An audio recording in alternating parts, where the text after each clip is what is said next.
ഏറ്റവും സ്നേഹം നിറഞ്ഞ മാതാപിതാക്കളെ, സഹോദരി സഹോദരങ്ങളെ, വാത്സല്യമുള്ള കുഞ്ഞുമക്കളെ, ബഹുമാനപ്പെട്ട ഡാനിയൽ അച്ഛനോടൊപ്പം നമുക്ക് വചനം വായിച്ച് ധ്യാനിച്ച് പ്രാർത്ഥിക്കാം. ഇന്ന് ജനുവരി മാസം 27-ാം തീയതി നമ്മൾ വചനം വായിച്ച് ധ്യാനിക്കുന്നത് പുറപ്പാടിൻ്റെ പുസ്തകം 1-2 അധ്യായങ്ങൾ, ലേവ്യർ 1-ാം അധ്യായം, സങ്കീർത്തനം 44. ഈജിപ്തിലെ അടിമത്തിൽ നിന്ന് വിമോചിതനായി കാനാൻ ദേശം ലക്ഷ്യമാക്കി പുറപ്പെട്ട ഇസ്രായേൽ ജനത്തിൻ്റെ ചരിത്രമാണ് പുറപ്പാടെന്ന പദം സൂചിപ്പിക്കുന്നത്. ദൈവം ഇസ്രായേൽ ജനത്തിൻ്റെ ചരിത്രത്തിലേക്ക് ഇറങ്ങി വന്നു. അവരെ അടിമത്തിൽ നിന്ന് മോചിപ്പിച്ച് അവരുമായി ഉടമ്പടി ചെയ്തു. അവരുടെ മധ്യേ കൂടാരത്തിൽ വസിച്ചു. പുറപ്പാട് 1-ാം അധ്യായം 1 മുതലുള്ള തിരുവചനങ്ങൾ. യാക്കോബിനോടുകൂടെ കുടുംബസമേതം ഈജിപ്തിൽ വന്നു ചേർന്ന ഇസ്രായേൽ മക്കൾ ഇവരാണ്: Reuben, Simeon, Levi, Judah, Issachar, Zebulun, Benjamin, Dan, Naphtali, Gad, Asher. യാക്കോബിന്റെ സന്താനങ്ങൾ ആകെ 70 പേരായിരുന്നു. ജോസഫ് നേരത്തെ തന്നെ ഈജിപ്തിലെത്തിയിരുന്നു. ജോസഫും സഹോദരന്മാരും ആ തലമുറ മുഴുവനും മരിച്ചു. എന്നാൽ ഇസ്രായേലിന്റെ സന്താന പരമ്പര വർദ്ധിച്ച് വളരെയധികം ശക്തി പ്രാപിക്കുകയും രാജ്യം മുഴുവൻ വ്യാപിക്കുകയും ചെയ്തു. അങ്ങനെയിരിക്കെ ഒരു പുതിയ രാജാവ് ഈജിപ്തിൽ ഭരണാധികാരിയായി. അവൻ ജോസഫിനെ പറ്റി അറിവില്ലായിരുന്നു. അവൻ തന്നെ ജനത്തോട് പറഞ്ഞു: നോക്കുവിൻ, ഇസ്രായേൽ ജനത്തിന്റെ എണ്ണവും ശക്തിയും നമ്മുടേതിനേക്കാൾ അധികമായി വരുന്നു. ഒരു യുദ്ധമുണ്ടായാൽ ഇവർ ശത്രുപക്ഷം ചേർന്ന് നമുക്കെതിരായി പൊരുതുകയും അങ്ങനെ രാജ്യം വിട്ടുപോവുകയും ചെയ്തേക്കാം. അതിനാൽ അവർ സംഖ്യയെ വധിക്കാതിരിക്കാൻ നമുക്ക് അവരോട് തന്ത്രപൂർവ്വം പെരുമാറാം. അനന്തരം അവരെ കഠിനാധ്വാനം കൊണ്ട് ഞെരുക്കുവാൻ ക്രൂരന്മാരായ മേൽനോട്ടക്കാരെ നിയമിച്ചു.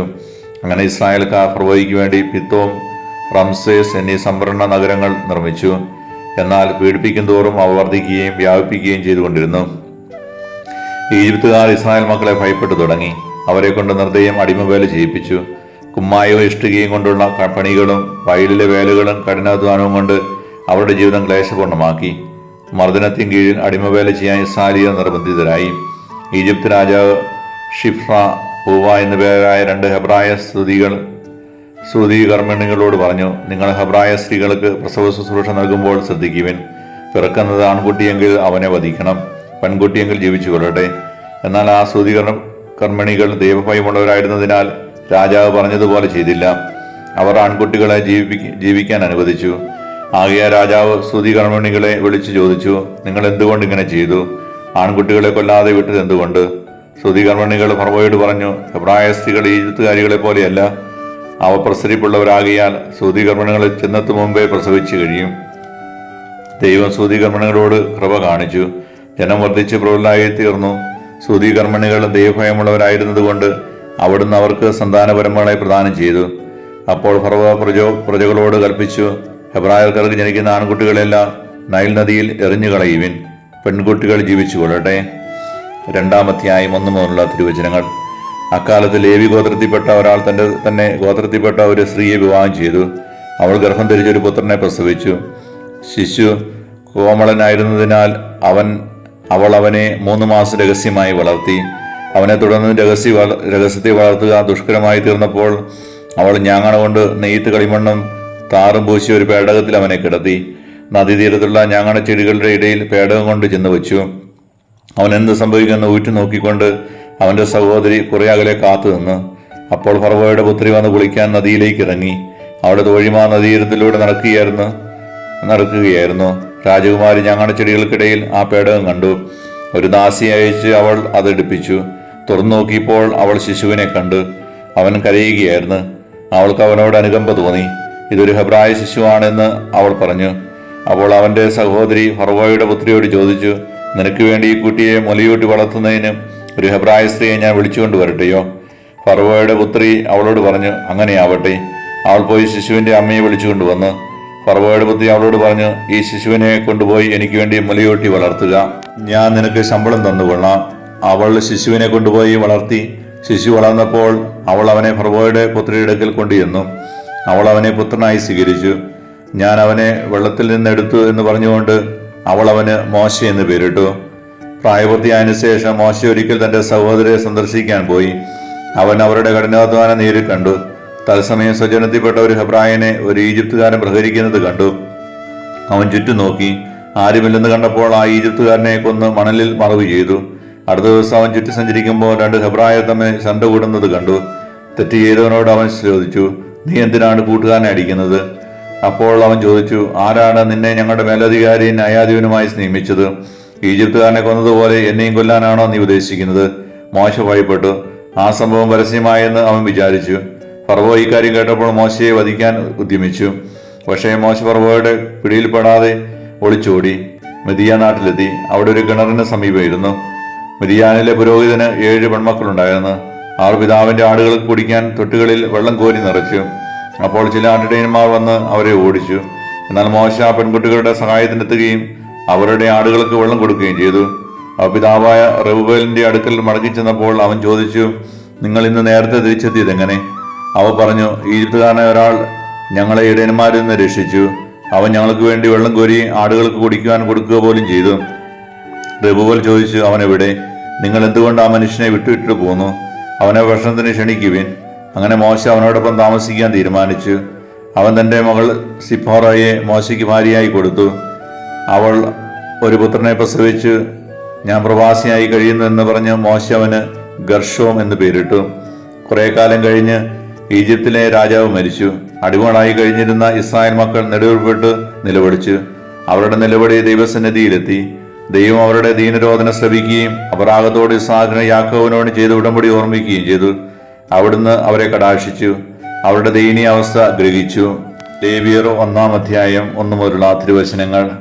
കർത്താവ് മോശയെ വിളിച്ച് സമാഗമ കൂടാരത്തിൽ നിന്ന് പറഞ്ഞു, ഇസ്രായേൽ ജനത്തോട് പറയുക, നിങ്ങളിൽ ആരെങ്കിലും കർത്താവിന് ബലിയർപ്പിക്കുവാൻ വരുമ്പോൾ കാലിക്കൂട്ടത്തിൽ നിന്നോ ആട്ടിക്കൂട്ടിൽ നിന്നോ ബലിമൃഗത്തെ കൊണ്ടുവരണം. ദഹനബലിക്കുള്ള മൃഗം കാലിക്കൂട്ടിൽ നിന്നാണെങ്കിൽ ഊനമറ്റ ഒരു കാളയെ സമർപ്പിക്കട്ടെ. കർത്താവിന് സ്വീകാര്യമാകാൻ അതിനെ സമാഗമ കൂടാരത്തിന്റെ വാതിൽക്കൽ സമർപ്പിക്കട്ടെ. അവൻ ബലി മൃഗത്തിന്റെ തലയിൽ കൈകൾ വയ്ക്കണം. അത് അവന്റെ പാപങ്ങളുടെ പരിഹാരത്തിനായി സ്വീകരിക്കപ്പെടും. അവൻ കർത്താവിന് മുമ്പിൽ വെച്ച് കാളക്കുട്ടിയെ കൊല്ലണം. അഹറോന്റെ പുത്രന്മാരായ പുരോഹിതന്മാർ അതിന്റെ ശക്തമെടുത്ത് സമാഗമ കൂടാരത്തിന്റെ വാതിൽക്കലുള്ള ബലിപീഠത്തിന് ചുറ്റും തെളിക്കണം.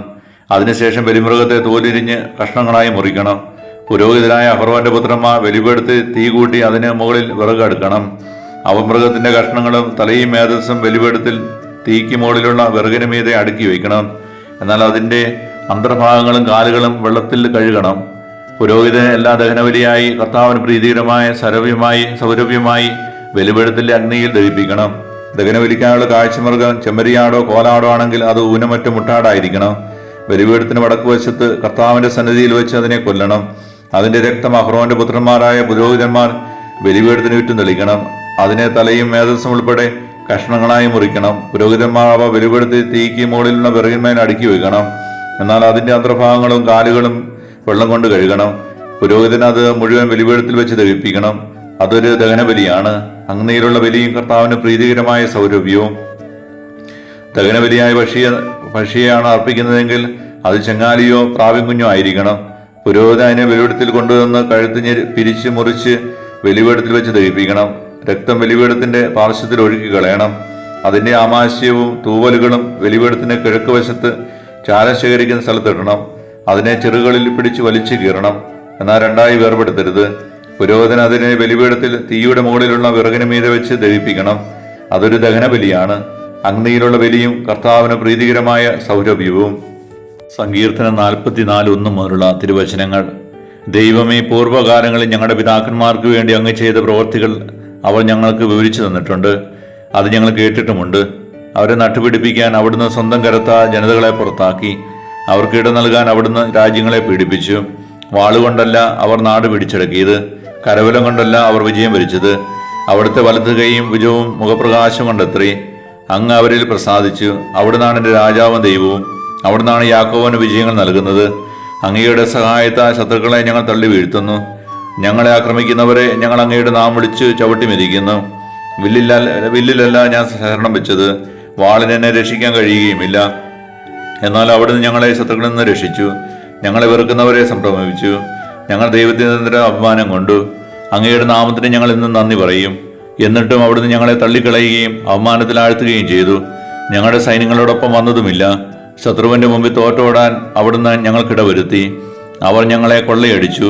അവിടുന്ന് ഞങ്ങളെ കൊല്ലാനുള്ള ആടുകളെ പോലെയാക്കി. ജനതകളുടെ ഇടയിൽ ഞങ്ങളെ ചിതറിച്ചു. അവിടുന്ന് സ്വന്തം ജനത്തെ തുച്ഛവിലയ്ക്ക് വിറ്റു. അവിടുന്ന് അവർക്ക് വില കൽപ്പിച്ചില്ല. അവിടുന്ന് ഞങ്ങളെ അയൽക്കാർക്ക് അവമാനപാത്രവും ചുറ്റുമുള്ളവർക്ക് നിന്ദാവിഷയവും പരിഹാസപാത്രവുമാക്കി. അവിടുന്ന് ഞങ്ങളെ ജനതകൾക്കിടയിൽ പഴമൊഴിയാക്കി. രാജ്യങ്ങൾക്കിടയിൽ ഞങ്ങൾ അവഹേളിതരായി. ദിവസം മുഴുവൻ എൻ്റെ അവമാനം എൻ്റെ മുമ്പിലുണ്ട്. ലജ്ജ എൻ്റെ മുഖത്തെ ആവരണം ചെയ്യുന്നു. നിന്ദകരുടെയും ദുഷ്കരുടെയും വാക്കുകൾ കൊണ്ടും ശത്രുവിൻ്റെയും പ്രതികാരശുവിൻ്റെയും ദർശനം കൊണ്ടും തന്നെ ഞങ്ങൾ അങ്ങയെ മറന്നില്ല. അങ്ങയുടെ ഉടമ്പടിയോട് അവിശ്വസ്ത കാണിച്ചില്ല. എന്നിട്ടും ഇത് ഞങ്ങൾക്ക് സംഭവിച്ചു. ഞങ്ങളുടെ ഹൃദയം പിന്തിരിയുകയോ ഞങ്ങളുടെ കാലടികൾ അങ്ങയുടെ വഴി വിട്ടുമാറുകയോ ചെയ്തില്ല. എന്നിട്ടും അവിടുന്ന് ഞങ്ങളെ കുറുനരികളുടെ സങ്കേതത്തിൽ ചിതറിക്കുകയും കൂരിരുട്ടുകൊണ്ട് ഞങ്ങളെ മൂടുകയും ചെയ്തു. ഞങ്ങൾ ഞങ്ങളുടെ ദൈവത്തിന്റെ നാമത്തെ മറക്കുകയോ അന്യദേവന്റെ മുമ്പിൽ കൈകൾ വിരിച്ചു നിൽക്കുകയോ ചെയ്തിരുന്നെങ്കിൽ അത് ദൈവത്തിന്റെ കണ്ണിൽപ്പെടാതിരിക്കുമോ? ഹൃദയരഹസ്യങ്ങൾ അവിടത്തേക്ക് അറിയാമല്ലോ. ഞങ്ങൾ അങ്ങയെ പ്രതി എല്ലായ്പ്പോഴും വധിക്കപ്പെടുന്നു. അറക്കാനുള്ള ആടുകളായി ഞങ്ങൾ കരുതപ്പെടുന്നു. കർത്താവേ, ഉണർന്നെഴുന്നേൽക്കണമേ. അവിടുന്ന് ഉറങ്ങുന്നതെന്ത്? ഉണരണമേ. എന്നേക്കുമായി ഞങ്ങളെ തള്ളിക്കളയരുതേ. അവിടുന്ന് മുഖം മറയ്ക്കുന്ന എന്ത്? ഞങ്ങൾ ഏൽക്കുന്ന പീഡനങ്ങളും മർദ്ദനങ്ങളും അവിടുന്ന് മറക്കുന്നത് എന്ത്? ഞങ്ങളെ പൂഴിയോളം താണിരിക്കുന്നു. ഞങ്ങളുടെ ശരീരം നിലം പറ്റിയിരിക്കുന്നു. ഉണർന്ന് ഞങ്ങളുടെ സഹായത്തിന് വരണമേ. അവിടുത്തെ കാരണത്തെ പ്രതി ഞങ്ങളെ മോചിപ്പിക്കണമേ. നമ്മുടെ കർത്താവായ മിശിഹായിക്ക് സ്തുതി.